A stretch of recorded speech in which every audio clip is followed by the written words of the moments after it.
Nigeria's inflationary trend has been in the news lately, and for obvious reasons. Like an ant-infested firewood, it is eating deep into the Nigerian economy, causing enormous concerns. Figures from the latest National Bureau of Statistics, NBS, released on Tuesday, confirms that Nigeria's inflation rate surged to 24.08% in July from 22.79% in the previous month. The latest figure indicates a 1.29 percentage points higher compared to the rate recorded in June 2023. And according to the NBS, the year-on-year basis was 4.44 percentage points higher compared to the rate recorded in July 2022, put at 19.64%. From the National Bureau of Statistics report, the increase in the country's inflation is not unconnected to the impact of government policies such as the removal of subsidy on petrol, increase in import costs, and the general upsurge in cost of production, among others. Apart from these factors, the unification of all segments of the forex exchange FX market by the Central Bank of Nigeria is also a force that cannot be ignored. However, experts are quick to say that these are all efforts to engender transparency in the markets and boost investors' confidence. A breakdown from the Consumer Price Index suggests that food and non-alcoholic beverages, water, electricity, gas, clothing, as well as transport, among others, were the highest increases recorded. What are the implications of the latest inflation rate to Nigeria's economy? And what should be done to check the rising trend of inflation in the country? This is our focus on Nigeria Today. I am Eucharia Clinton. Welcome.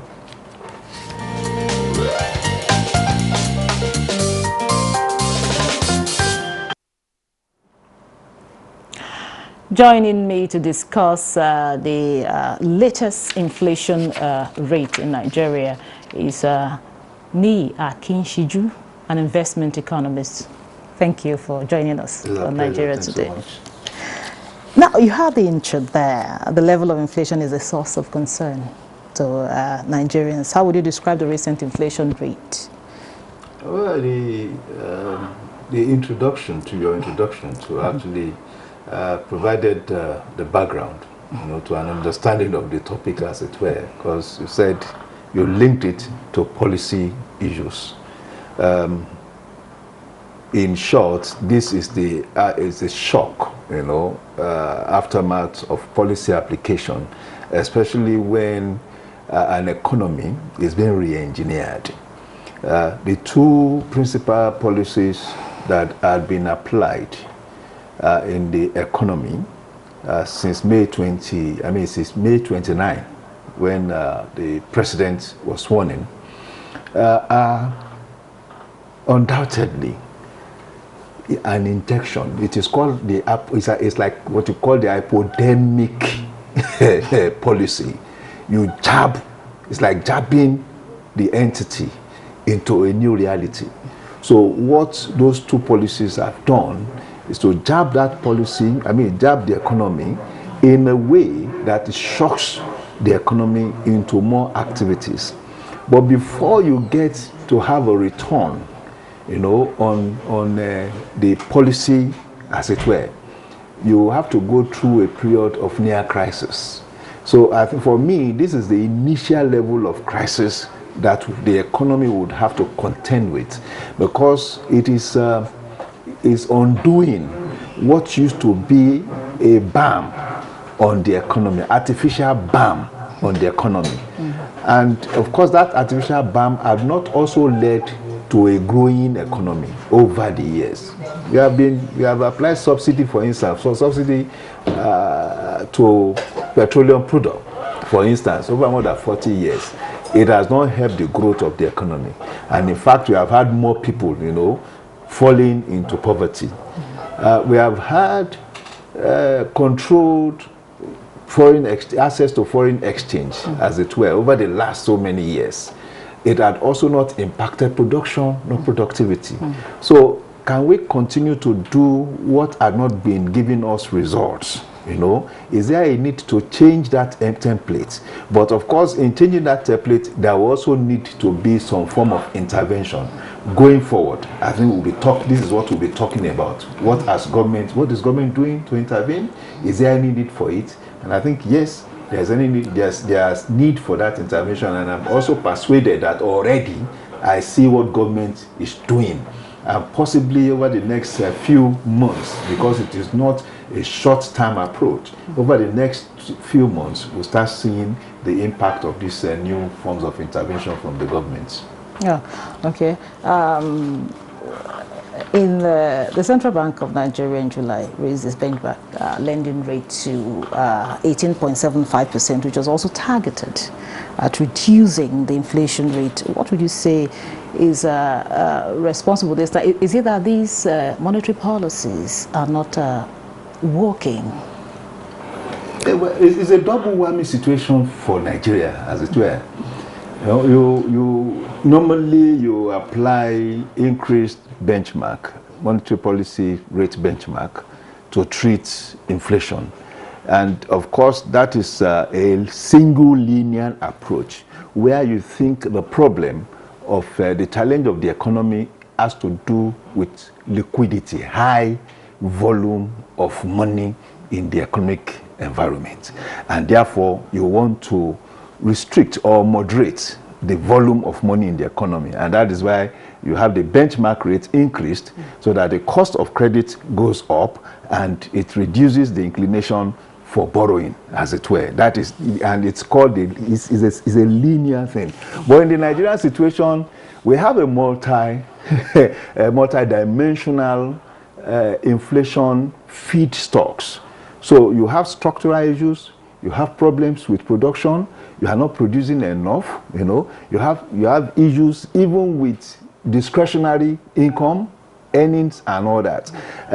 And principally, we are more dependent on foreign import for some of our critical goods, especially produce goods. For a company to go into manufacturing, you need to import equipment. So you need to import raw materials and all that. So to a large extent, your system, your production lines are dependent more or less on the cost of foreign exchange. So now we also now crash that by that policy to say, okay, let us harmonize all these different windows that are not too efficient, I think it's the first sign, it's just the first sign of crisis as a result of this policy, but the policies are actually correctional policies. We have been running in error, as it were, because all the policies that we run in terms of subsidy or multiple foreign exchange windows were supposed to be interim interventions, but we have turned them into permanent kind of policies. So now the current president has enough courage and reality to say, no, let us stop this. And for me, I think Nigerians should buy into it. Yes, it is critical. It is affecting everybody. It is affecting me. But I can also see the larger picture. And I think that is the picture every Nigerian should look at. All right. Thank you very much. We are being joined now by Yushau Aliyu, an economist. Thank you so much for joining Thank you. us. I'm sorry for coming behind. Thank you. It's always a pleasure having you on set. Now, we're talking about the latest inflation rate in Nigeria. And, recently there was the unification of all segments of forex market. Now, many Nigerians felt that this would boost investors' confidence. Now, has this policy move helped in, addressing the issue, especially the issue of inflation? When you speak on investors, there is categorization of investors, domestic and foreign. And once you identify the the range at which you are trying to encourage investors, you have to look at the basis of your ease of doing business. And while looking at ease of doing business, you look at the provisions of the policies on ground. Not only policies, you just check the economic environment itself. It is easy to attest that the bank, possibly in moderating liquidity, would decide to use different conventional tools available to the bank, including certain adjustment in the forex. Not just that mere adjustment, but also including raising the monetary policy rate. Like you pointed out, 18.75%, which is the first time in the history of the MPC, a recent time that the rate is as high as that. But we caution it and we attest that it cannot build any confidence of investor, because it depends on the capacity, sectoral capacity of the economies. Which sector is it vibrant that is attracting investors? Is it agric? Is it power? Or is it manufacturing itself? These are known to the Bureau of Statistics. They have identified several factors relating to this, but it's not yielding result, and it cannot yield results because you have special economic zones you have identified, you have established investors laboratory where under the economic recovery's growth plan, where you intend to have a maximum benefit from investors. But unfortunately, the situation on ground, the insecurity itself does not warrant any investment in many sectors of our economy. Look at the rail project that is expected to impact on economic life. It was shut down for more than 12 months. And how do you now expect investors to be part of that trend? And not just merely that one. Also, when you look at the way the rate is being adjusted, thinking that it depends on certain economic parameters. It's under input-output analysis. Whatever you are trying to moderate in an economy, it depends on other factors. These factors are very wide. If you intend to bring more investors by raising MPR, and you now open a window at which the same investors can repatriate what they have generated in the economy, is also going to affect the forex that you have mentioned. But meanwhile, inflation of above 24.08 year on year, looking at the parameters that when you check inflation in April, it was 22.22%. But look at the range at which price changes. And the bank is established to moderate and stabilize price. And this is the highest point which price has been distorted, and this distortion in general price level has affected all income group. That is why you find situation that a lot of families are battling with the bundles of good, because the scale of preference, if you are to consume only one item, if you were consuming 2 items, now you have to resolve to produce 1. So even if you are speaking that investors are investing in manufacturing A, B, or C, there is no income to back it, because in economies is effective demand. Whatever you are trying to categorize, and that is why in one of these programs we highlighted that this inflation is going to rise. It's not out of point. We have said it. This is more than 2 years. We have been questioning the monetary policy rate. That is one. 2, you check the supply bottlenecks. Okay, you shall, still on you shall. I know in a lot of times on this program, some experts have said that from the indices on ground, that the inflation rate is likely to, to rise. Yeah. But in other clans, like the US, for instance, they have what we call the Inflation Reduction Act. Yes. Can we have a roadmap that can help us solve this problem rather than being reactionary? See, to be frank with you, the best option is just to moderate the inflation.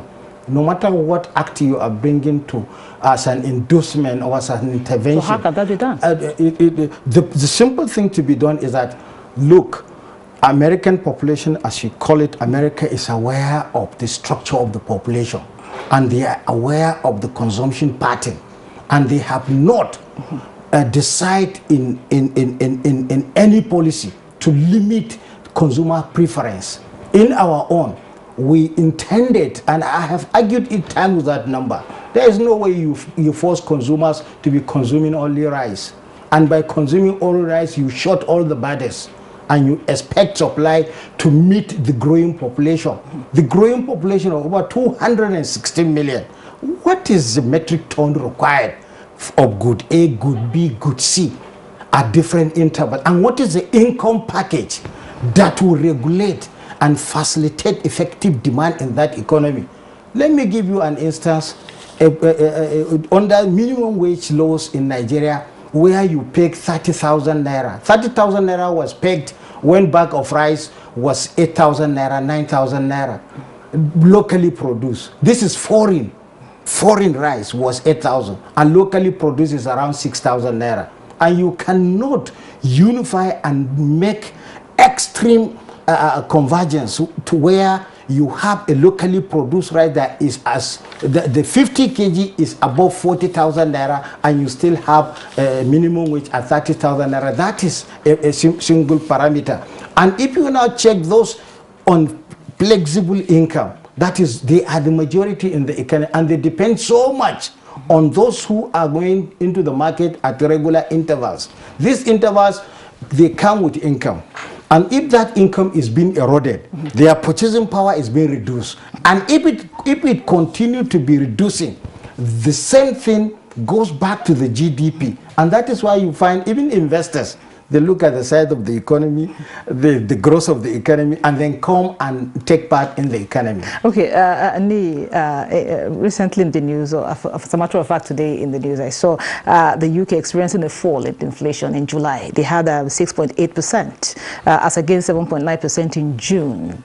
Now, looking at the Nigerian scenario, how can we record a fall like this? Because in a very long time, we've not really recorded, this kind of fall. In our rate. That's actually relates to the question you asked. As it talks to increasing benchmark rates. You see, in those economies, they are well-structured economies, so you can apply the benchmark rates. That's what they've been doing over the past 6 months. Apply benchmark rates to beyond what even their own imagination, because there was a time you wouldn't believe that the benchmark rates, either in the UK or in the US, would go above 3%. And now in the case of UK, I think it went to as high as 6%, and 5.5, no, as high as 4.5%, and in the US as high as 5.5%. So, but you can use that mechanism to control price movements in that climate. But we are still a developing economy, unfortunately. And to that extent, we are not only suffering from liquidity in the system, we are also suffering from cost push inflation. Because for every forms of productive activity that we go into, we don't have direct control over it. The Manufacturing Association of Nigeria just told us now that after all the struggle that they've been making over the years, the foreign aspect of production in terms of inputs, equipment and raw material still comes to 47%. So, which means that the average company that goes into production must look for capital that is foreign based, forex, 47% of its total operational, expenditure. And where would such come? Now, the problem is that we have a shortage of forex. Because we have a shortage of forex, it is driving the cost, the price, that's the foreign exchange rate, up. And if any productive entity is going to acquire that, it will pass on that high rate onto the final price, and that goes up. So the whole idea is to be able to look at, yes, we have liquidity problem, that is there. And as what I believe the government is doing so much. And as I've noted, it has to be a multiple sort of policy application. I am happy that today there's this agreement with Afrexim Bank to pump like $3 billion into the Nigerian economy. I am also happy that the Forcados pipeline export terminal is back online. So which means we are going to have about 250,000 barrels of crude oil export. Now that's 250,000 barrels of crude oil per day we have not been able to do over the past 40 days. That's shortage of dollars, critical dollars. Now our benchmark, our budget benchmark, we go to our budget benchmark was 1.6 million barrels a day. We have only been able to do an average of 1.29 barrels a day. That is shortfall in our earnings. So if we are able to boost production to that level in the short term, we increase the inflow of capital, the inflow of forex rather, into the system. It will help reduce the costs of foreign transaction, forex. And perhaps more important, we are now able to diversify the earnings capacity in terms of exports of the economy. We would have more income, more forex earnings. So to a large extent, it is still the base of this policy application. And no matter how we want to argue it, the important thing is to look at the challenges of how do we get cheaper forex going forward? How do we have domestic capability to produce our petroleum products, especially the PMS, that will not have this, that we can store this multiplier, effect on price, petroleum product price increase. Now you shall we'll talk so much about figures and all of that. Now the ordinary man on the street is almost very difficult to feed. Yes. Now the prices of food and other commodities keep rising. How do we address that? We can address that by quickly checking the PMS pricing policy. And we can check it. I have said it time with that number, that it is true that subsidy has to go. We are proponent to that. But at the same time, because it's not the fault of the common man that this product is not refined within the economy, because of commonwealth issue, this common man deserve what the central bank said in 2014, people's oriented central bank. And what is people's oriented central bank? You must create a window. Now, before today, it was direct sales, direct purchase by NNPCL. But with the new Petroleum Act, now a group of entrepreneurs have been examined and they are given license to import. This group of individuals, in an attempt to moderate liquidity, to moderate inflation, there must be a window at the import window. That import window will now create an opportunity by these importers for a price to be pegged and central bank augment with the stabilization fund so that you can moderate this inflation, so that the multiplier effect of that PMS can be checked. That is one angle. The second angle is that anytime laws is made by household, there is need for compensations. Government has to come out with the quick policies to compensate certain group. I call them income bracket. This income bracket, it has to do with those on fixed income, those on flexible income, and those who are autonomous in nature, autonomous consumers. Each you have certain role to play. For the fixed income, you make adjustment in the fixed income. For flexible income earners, you check their operational capacities and give them incentives. For autonomous consumers, that is consumers who are consuming without income, meaning they are dependent, government has to come in as quickly as possible from the state, the local government, and the federal government. Thank you so much. I know if you give me the time, you keep on going. I know there's still a lot to talk about it, but this is where we'll draw the curtains for today. But before we do that, a very big thank you to Yushau Aliyu, an economist. Thank you so much for your time. And also Ni Akinshiju, an investment economist. Thank you so much for your time. As always, thanks so much. And to our viewer, thank you for always being a part of this. Don't forget, Nigeria Today is weekday Weekdays at 7:30 p.m. on NTA News 24. You can watch this and other episodes on www.youtube.com/NTA News 24 Hub. Once again, thank you for watching. I am Ikaria Clinton. Goodbye.